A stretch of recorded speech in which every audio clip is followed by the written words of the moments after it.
Hello, my name's Gavin Houchell and welcome to another of the Head Honcho interview series. I'm pleased to be joined today by Stephen Matthews, the Group CFO of BAI Communications. So welcome, Stephen. Thank you very much. Stephen, obviously your career early on, you prior to BAI a couple of years ago, you were with NBN and 7 years with Foster's before that, and former life with Diageo, both in Australia and from the UK and Spain. So you've seen a few parts of the world. Yeah. Now, many people will be obviously familiar with the brands and certainly the products within the Foster's and the Diageo portfolio. Of course, perhaps, perhaps you can open up the Pandora's box a little bit about BAI Communications for us. Yeah, sure. So everyone knows Diageo and Foster's, or at least they've had a chance to drink their brands. But now BAI Communications is it's a great place to work. So we've got three key lines of business. In Australia, we do broadcast, so we own the infrastructure assets and provide managed services for the ABC and the SBS for their digital television and their analogue radio. Right. And we also do some services for the commercial broadcasters. We do digital radio in all the capital cities, for instance. And so that's actually one of the biggest terrestrial broadcast networks in the world. So it's a very important part of the business. Also in Australia, we own a company called Hostworks. Hostworks is a managed hosting and online video distribution company. And so we manage the digital presence for companies like Ticketek and Hoyts and Jetstar, and we do some video production and distribution for Channel 7, for instance. And then outside Australia, we've got a global transit communications business, which is a really exciting, high-growth business. We have a subsidiary in New York, which does all the underground telephony and Wi-Fi, so that's in the New York subway. We do the same in Toronto, which is one of the biggest subway networks in North America, and we also do the same in Hong Kong. So it's a small company. There's only about 600 of us worldwide, but it's a fun place to be. Wow. And how did your earlier career, you mentioned Foster's and Diageo and NBN, how did that set you up for success in the Group CFO role then? Yeah, well look, there's not a lot that communications and booze have in common, that's for sure. But the thing about finance, and we're quite lucky as finance professionals that all those skills, those functional skills, really do transfer quite easily across industries.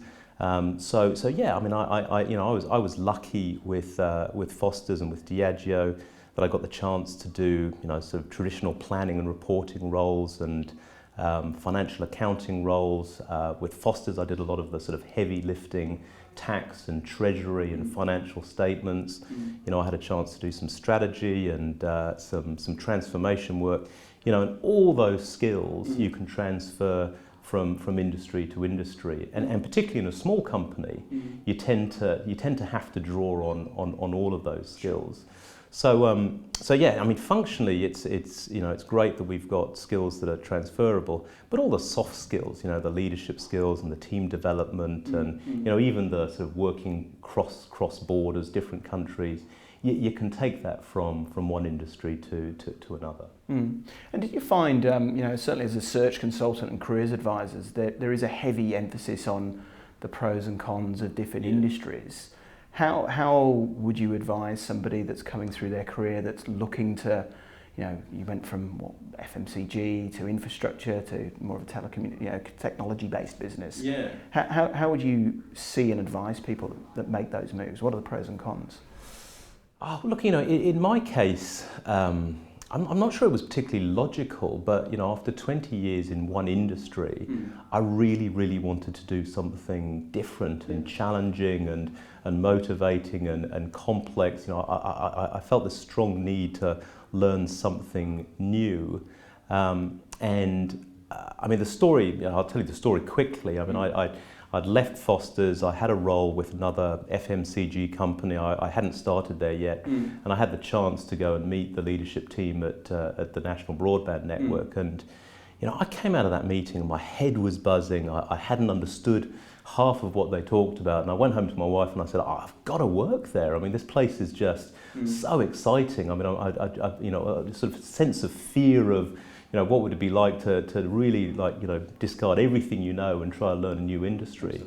I was right. I mean, I was certainly right in the fact that it was really hard, really hard to be the dumbest person in the room for a while. I mean, I didn't know the difference between a megabit or a mega. Well, I mean, what do you know the difference between a megabit and a megabyte?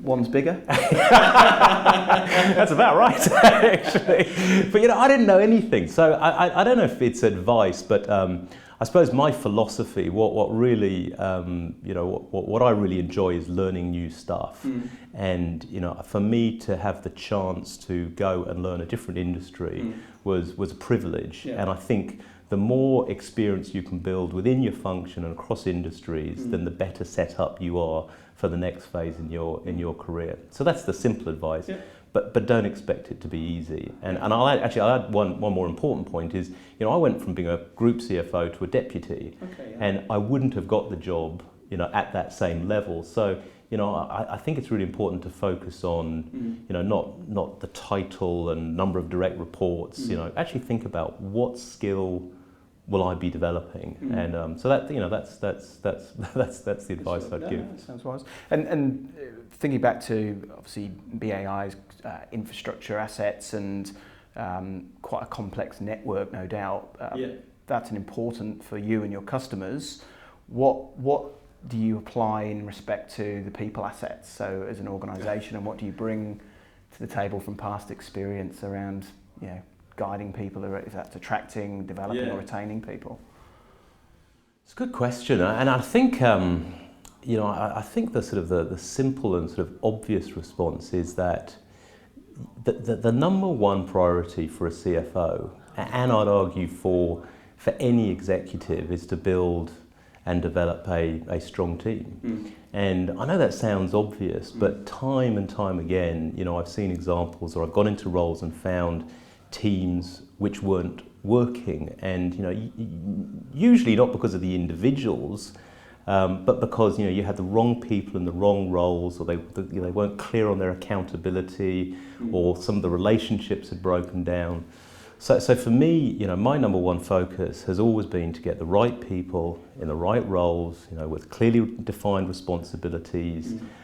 And then a lot of the development kind of happens itself. If you've got motivated people who are excited to be in their roles, they actually look after their own development. They look, they look to other members of the team for coaching and feedback. So, I think that's, and usually you don't have to, replace people. You don't have to go and recruit new people. But, often, sometimes, thank goodness for you, that is what you have to do. And, my only sort of thought there is just take the time to get the right people. Don't rush it.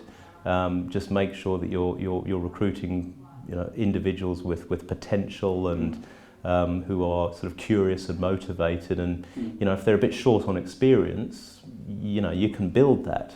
If they're short on motivation and potential, that's a lot harder.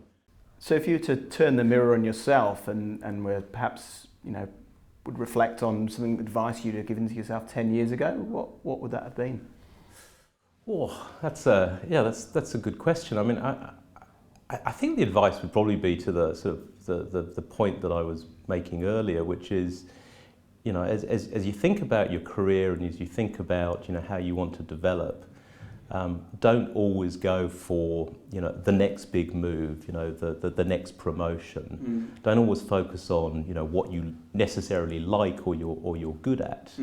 And I'll give you an example. When I'd been in Australia for a couple of years working for Diageo, I was the finance director of a subsidiary, and I was working with the sales and marketing teams, and I was loving my role. And I had a conversation with the CFO of Diageo, the Group CFO, and he suggested that my next role I should take on a treasury role in the UK, and I couldn't have thought of anything worse. Not just leaving Australia and going back to cold and wet London, but also going to a sort of head office technical role. And I said that to him. I said, no, I'm quite happy doing what I'm doing. And his response was, well, just because you like it doesn't mean you should carry on ticking that box again and again. And he was spot on. I think, if you try and approach your career from the perspective of, what will that next role give me in terms of skills and development?